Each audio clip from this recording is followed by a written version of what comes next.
प्रतिमा recording studio Sheikhpura.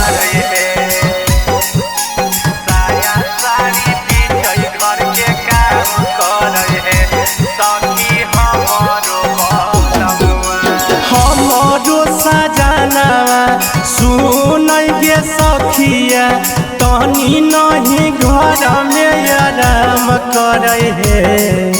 सुनगे सखिया हमारो सजनवा तनी नहीं घर में आराम करे है। सखी हमारो सजनवा साया साड़ी पीछे घर के काम करे है। सखी हमारो सजनवा साया साड़ी पीछे घर के काम करे है। सुनगे सखिया हमारो सजनवा तनी नहीं घर में आराम करे है। सुनगे सखिया हमारो सजनवा तनी नहीं घर में आराम करे है। सखी हमारो सजनवा साया साड़ी पीछे घर के काम करे है। सखी हमारो बलमुआ साया साड़ी पीछे घर के काम करे है। साया साड़ी मिक्स बाय शैलेंद्र बाबू। साया साड़ी पीछे काम करे है। साया साड़ी पीछे घर के काम करे है। सखी हमारो बलमुआ सखी रे हाथी घोड़ा बनी हमारा बुतरू के खेला। सखी रे रोवे जब लइका ओकरा चूसनी पिलावे।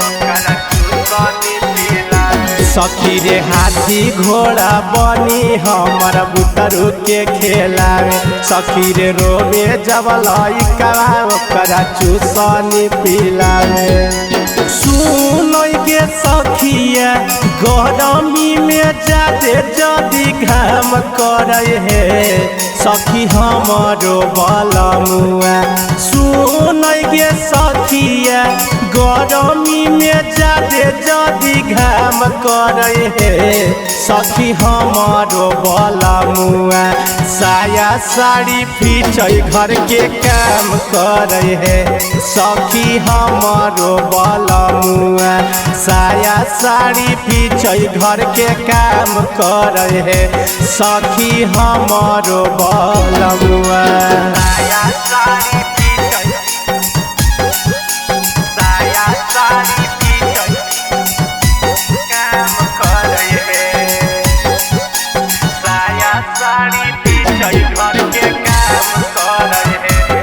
सखी हमारो बलमुआ सखी रे दाल भात बनावे अपना हाथे से खिलावे। सखी रे लागे जब गरमिया लागे बेनिया डोलावे। सखी रे दाल भात बनावे अपना हाथे से खिलावे। सखी रे लागे जब गरमिया लागे बेनिया डोलावे। सुनगे सखिया कहगे नहीं हमारा तनिको काम पड़े है।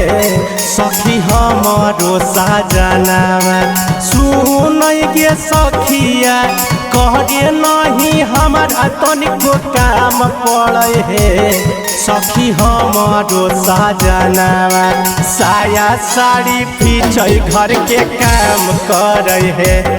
सखी हमारो बलमुआ साया साड़ी पीछे घर के काम करे है। सखी हमारो सजनवा। माँ प्रतिमा रिकॉर्डिंग स्टूडियो शेखपुरा।